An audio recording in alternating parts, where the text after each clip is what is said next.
I want All to right. show you the powerful way in which Jesus has impacted the world. So I'm just going to switch over to a presentation here real quick with Jorge, and we're just going to jump right in. All right. So if you think about it just in terms of the way that that this has kind of exploded on the scene, there's an impact that Jesus makes on the world. His arrival does not go unnoticed. In fact, I would argue that there are four ways that Jesus changed everything as a fallout. Imagine if a bomb was to explode at the turn of this millenniums, and you would have a fallout from that explosion known as Jesus of Nazareth. When he came on the scene, he created a tidal wave of inspiration and a tidal wave of change. Now, I think you'll see this in four categories. And the fallout, by the way, explains who Jesus is. I think you'll see this, number one, in the fact that so much is written about Jesus after the fact.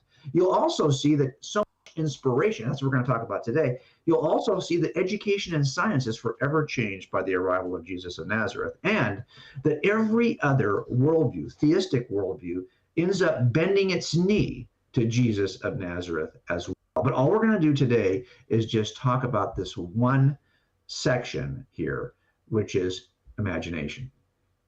Because this is where I think we can get some hope. I want to inspire you to, during this pandemic time, to be hopeful and to be creative.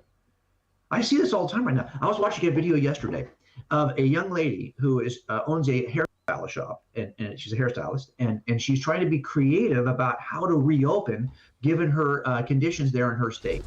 And I'm watching how she's got people coming in and what they have to do to get in and how she's serving them. And I'm thinking, man, this is really creative. We can't help but be creative. And our ingenuity is exercised during times of trial. And that gives me hope that we are still created in the image of God, reflecting his beauty and his imagination. So let me jump back and show you. If you look at the first century, right, you will see, and let's just kind of imagine a time clock here, and we'll put Jesus at the center of it. If you imagine through the course of time over the centuries, in the earliest days, there weren't a lot of people in the Christian faith to begin with. It started very, very small, as you know. So without a large population and without the kind of position, like Judaism at least had a position in the empire, even though it wasn't a great position, other worldviews, religious worldviews had a position, but the Christians didn't. They also lacked property. These people didn't own like temples and places of worship yet. And they also lacked patronage. There wasn't anybody who was like big donors who were coming in and saying, hey, we will sponsor your creative works. And finally, they lacked permission. They didn't have permission from the government to even really claim that Jesus was the only God. And finally, they didn't have the protection so that whatever they would create wouldn't be destroyed. Imagine trying to create art, trying to create inspiration, being inspired to create art in this environment. We know that this is the generation that was persecuted for their beliefs. As a matter of fact, we know this historically because we can read it on the pages of history. Tacitus tells us that they were accused and executed. Suetonius says they were punished. And Pliny the Younger will talk about, hey, if they didn't bend their knee to the Roman gods and claim them as their own, they would be either punished or persecuted if they persisted. It's in this context that we see tons of people dying for what they believed, including all of these kind of well-known Christians over the course of history. That's why we call this the age of Christian martyrdom. It's under these emperors that Christians consistently were persecuted. Some were executed. I would think in this kind of an environment, you know what I would expect in terms of art? Not much. I would expect there to be very little in an age when you don't have a lot of people to begin with, not any position within the empire, don't have any property to paint on or to sculpt with, you don't have any patronage, permission, or protection. Yet, what do we see? I'm going to show you what we see, how creative we are as Christians, even under persecution. If you look at just the earliest centuries of the Christian worldview, of Christianity, what you're going to see in the earliest centuries is a robust representation of Christian art. This is just some of it you'll see, all before Christianity is made the religion of the empire. I'm surprised to find anything, yet you will find interesting things about Jesus early in history. through the earliest ages. Now, why would that be the case? I think you see this. Like, why would people be so inspired to paint, etch, draw Jesus, given that they had to do it in the catacombs, in places where it was secret? You see, most of the earliest artwork created by Christians is in catacombs. But why would they still, knowing this could cost them, that they find this artwork, it's going to cost them something, why would they still persist to do it? Well, I'll show you. I think part of it is, you'll see it right here in the statements of people like Justin Martyr, who says, hey, you can kill us, but you can't really do us any real harm. Let's just go to the Dark Ages.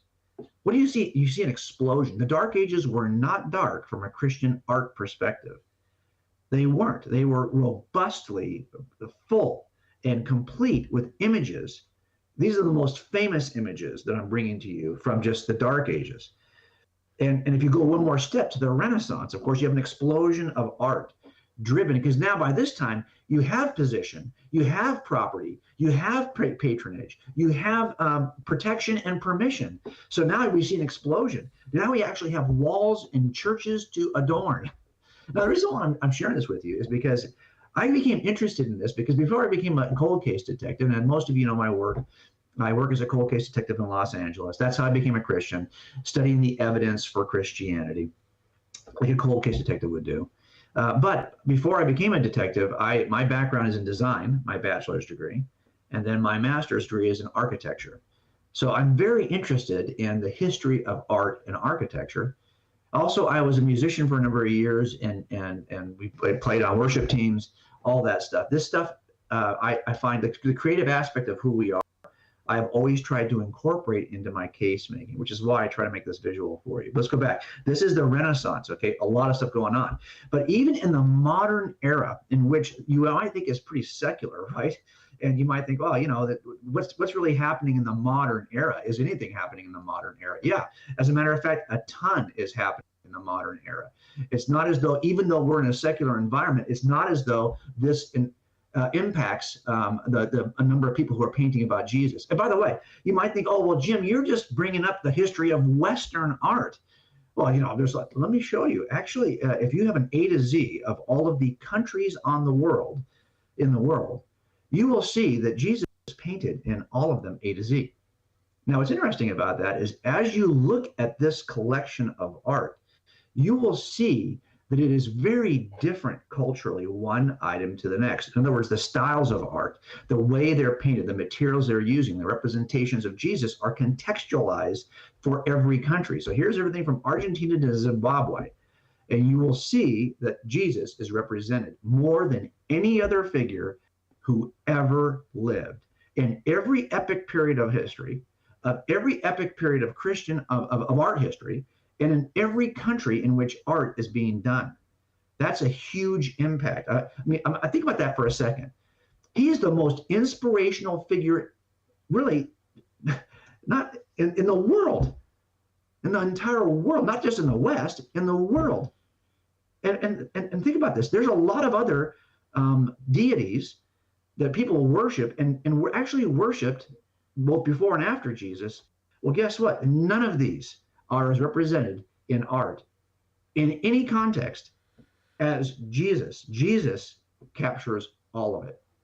Now, here's what's really interesting about it. It's not just that he inspires all of us to paint him. It's that if you can actually reconstruct the story of Jesus. So here, for example, is the Gospel of Mark. And what I did is I went through the Gospel of Mark and I identified every major significant story. I've got them all on the screen here. You can barely see them, but this is from the baptism of Jesus all the way down to the resurrection of Jesus along the way. You know, when John is beheaded, when Jesus feeds the 5,000, when he walks up, I just went line by line and I identified what are the chapters and episodes that are represented in the Gospel of Mark. Well, I don't know if you realize this or not, but you can go back. If you lost the Gospel of Mark, if you didn't have any New Testament at all, what would you know about Jesus? Well, if you return to just the art of the ancient period and the Dark Ages, the earliest forms of Christian art, you could reconstruct the entire Gospel of Mark just from art. And that's exactly what I did here. So if you didn't know, you didn't have the Gospels, or you said, I don't trust, well, I don't want to listen, don't use the New Testament. Imagine you don't have a New Testament. Imagine somehow it was completely destroyed. Well, you would know everything that you know in the Gospel of Mark just from studying the art that was produced globally during the ancient period and during the Dark Ages. You're not going to be able to erase the figure of Jesus because he's had that kind of impact on the arts. I got a question for you. Let me show it to you. Here's, I think, an important question. Okay, and this is, I think, fair to ask. What a human in the entire history of humans lived and only had a public ministry for just 3 short years, yet ends up inspiring and being so well documented? What living human has inspired so many artists and craftsmen in just 3 years? Now, look, there's all kinds of people with one name titles in the first century. Here's a bunch of them, right? You know, none of these people inspired this kind of art. And these are people who were emperors and people in important positions. These are philosophers and poets and writers. All of these people combined don't have this kind of impact on the arts, this kind of impact on literature, this kind of impact on music. One person has this kind of impact. And let me just go a little step further with it, because I love geeked out by the arts. I'm going to show you a couple of things here. Let's go back to our timeline now, okay? I want you to know that in every art genre, if you study the history of art, there are genres of art, from ancient through medieval, then there's all the way to Impressionism and Post-Impressionism. You can go all the way to abstract and Dadaism and Precisionism and Surrealism. These are the major categories of art. If you just Google them, and you say, hey, Google, who are the top 3 artists in this particular category of art history? Pull them up. Then go through their art catalog. Here's what you're going to discover, is that every genre is dominated by artists who have painted Jesus. And many of these were not even Christians. They were just inspired by the story of Jesus. These are the top people in every genre. If you think about art, you'll recognize some of these names. They all drew. They all painted. They all did art related to Jesus. Let me show you another thing. It's not just the art genres. It's that if you look at every innovative style, every epic period, every historic era in which people work, they're going to be painting Jesus. As a matter of fact, look at the masters here. Okay, these are the masters we're talking about, the people who are generally recognized. Look, you might say, well, Jim, I don't know anything about art, and I don't know who the masters of art are. Well, I'll bet you this. You know enough about art to recognize somebody on this list. Look at this list. There's somebody on here that you're going to say, okay, I do recognize that. I know Pablo Picasso. I've heard of Picasso. I've heard of Vincent van Gogh. I've heard of, let's say, I don't know, Caravaggio. I've heard of some of these people. Well, this is the top, this is like the inspirational list of artists over the years. Okay, and there's somebody in this list that you're going to recognize. These are the biggest names on the list, right? If nothing else, you recognize these folks because these are the Teenage Ninja Mutant Turtles, right? And this is the Donatello, Leonardo, Michelangelo, and Raphael. By the way, they were all named after artists. If you don't know, for example, the purple one is Donatello, the blue one is Leonardo, and the orange one is Michelangelo, and the red one is Raphael, just so you know who your Teenage Mutant Ninja Turtles are. But my point is, this list right here, all of these folks were absolutely influenced. They were interested in Jesus. They were infatuated with him, informed by him, and inspired by him. And they painted him. Now, what's interesting about this is if you were to go back and look at other theistic worldviews, like say Buddhism. Now, if I was to show you all this Buddha art, I think you might be inclined to say, well, this all came out of the same place, because Buddhism, for whatever reason in the arts, the artists end up drawing Buddha in almost the exact same kind of colorful way. He's modeled the same way. It's very, very rigid. You could look at that and almost think it all came from the same country, even though it didn't. It came from all over the world. He just ends up looking very much the same, no matter where he is sculpted, no matter where he is painted. But that is not true for Jesus. Christianity is open-handed. It is not a rules-based, it's not restrictive. What it does is it opens up creativity. And in different places in the world, Jesus looks very different because in the context of that artistic genre or that artistic region, he still inspires, but he doesn't limit. Does that make sense? He inspires, but he doesn't limit. And that's what's so cool about Jesus. He inspired art, not just in the West, but he inspired the progress of art in the entire world, regardless of genre. That's the kind of impact that Jesus has had on the arts. Let me show you also, it's not just the arts. When I say the arts, the visual arts.